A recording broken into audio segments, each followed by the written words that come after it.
Halo, salam jumpa lagi dalam Perspektif Isidorus Lili Jawa.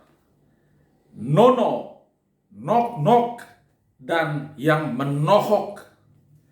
Saudara-saudara, adik Nono sudah pulang dari ibu kota negara, Jakarta. Selama beberapa waktu beliau berada di Jakarta, ya, berkunjung dari televisi ke televisi, diwawancarai, bertemu dengan para pejabat, dengan Menteri Pendidikan, bahkan mampir ke Astra Motor, ya. Beliau ditawarkan untuk memilih mobil, tetapi Nono menolak. Lalu Menteri Pendidikan mau memberikan hadiah laptop, tetapi Nono juga menolak. Dan memang seminggu terakhir ini Nono sangat viral, bukan hanya di Nusa Tenggara Timur, tetapi juga di Indonesia, bahkan di dunia internasional. Yang memang seorang anak ajaib, ya, dari Buraen, NTT, mengguncang Indonesia dan menggemparkan dunia, menjadi juara Olimpiade Matematika sedunia. Itu hal yang luar biasa. Anak jenius seperti ini memang harus dijaga, ya, dan bahkan perlu mendapatkan perhatian yang luar biasa dari pemerintah. Nono menikmati beberapa saat suasana di ibu kota, tetapi Nono tetaplah seorang anak yang berasal dari kampung, dan Nono sudah pulang kembali ke kampung. Dia disambut seperti pahlawan. Ya, Nono memang pahlawan NTT karena kehadiran Nono dengan kejeniusannya sudah cukup membuat orang melupakan stereotip negatif tentang NTT. Ya, mungkin orang tahu bahwa NTT itu daerah miskin, terbelakang, tetapi dengan kehadiran Nono, dengan kejeniusannya, orang pun mengangkat topi dan menyatakan bahwa ternyata dari NTT itu ada mutiara-mutiara yang luar biasa. Nono sudah membuktikan bahwa dari daerah yang miskin ini, dari daerah yang terbelakang ini, ada mutiara-mutiara yang sangat luar biasa. Saya lalu membayangkan anak-anak di NTT yang ketika Nono viral oleh karena kejeniusannya, nok-nok itu juga viral di NTT. Setiap hari kemana-mana kita melihat anak-anak itu selalu berjalan dengan membawa nok-nok.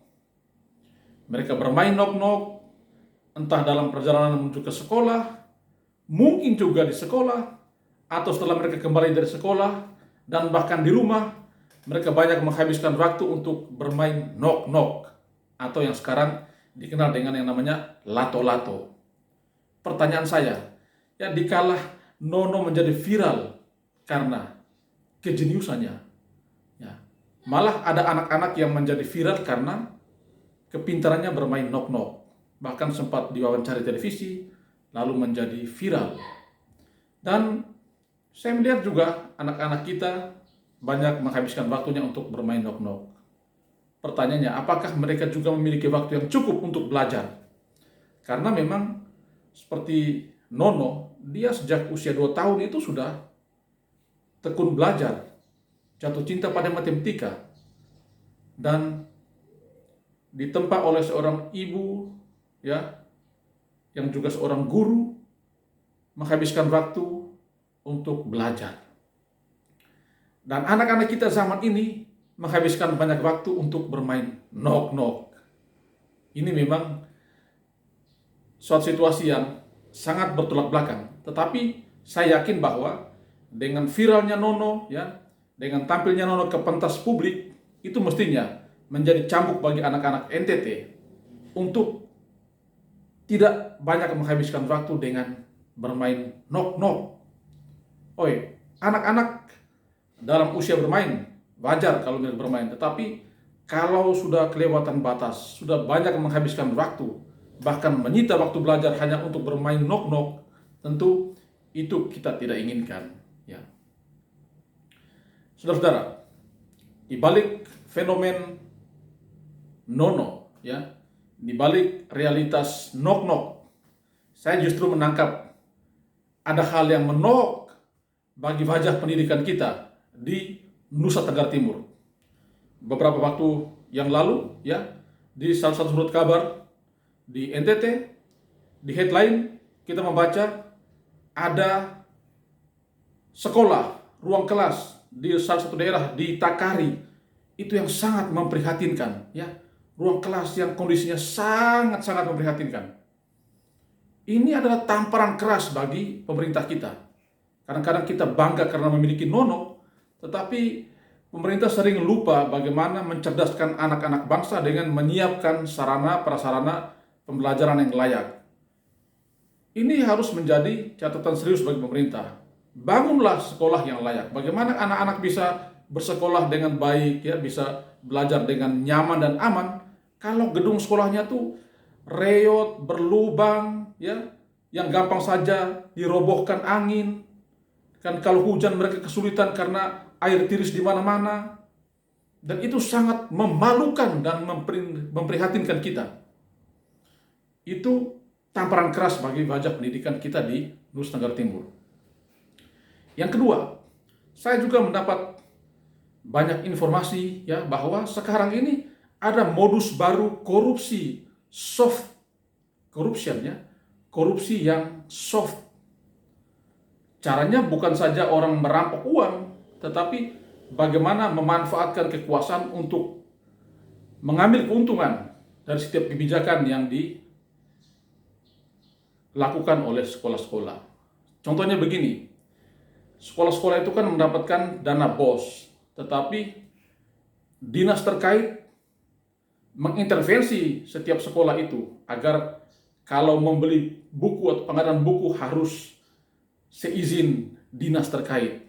Kalau melakukan kegiatan, pelatihan, workshop harus seizin dinas terkait.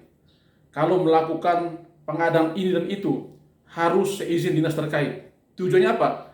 Supaya dinaslah yang merekomendasikan pihak-pihak yang menjadi pemasok barang-barang untuk sekolah bersangkutan, atau merekomendasikan pihak-pihak mana yang berhak untuk memberikan pelatihan atau workshop di sekolah-sekolah.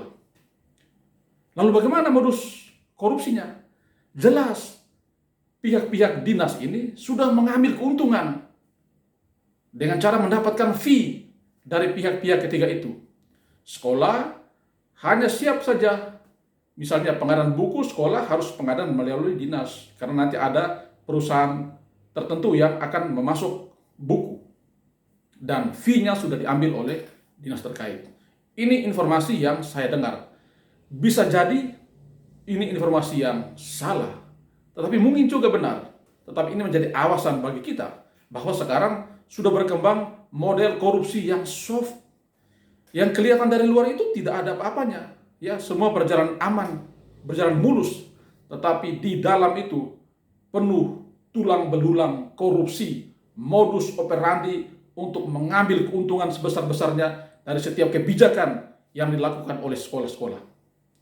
Ini hal yang sangat menohok kita, bahwa bagaimana kita berupaya untuk menjadikan lembaga pendidikan adalah lembaga yang bersih, lembaga yang jujur, tetapi justru di sana terjadi berbagai pola destruktif karena ada intervensi-intervensi dari pihak-pihak yang menjadi pimpinan dari sekolah-sekolah itu, yang berusaha untuk mengambil untung dari setiap program untuk kegiatan di sekolah. Ini catatan yang sangat menohok, ya. Kita bangga punya nono, tetapi kita prihatin masih ada sekolah yang reot dan masih ada perilaku destruktif dari pihak-pihak tertentu untuk mendapatkan keuntungan dari setiap kebijakan yang diambil oleh sekolah-sekolah. Mudah-mudahan semua bisa menyesuaikan diri untuk kembali ke jalan yang benar, karena jelas upahnya besar. Entah nanti besarnya di surga atau besarnya di lembaga pemasyarakatan. Terima kasih, salam sehat dan Tuhan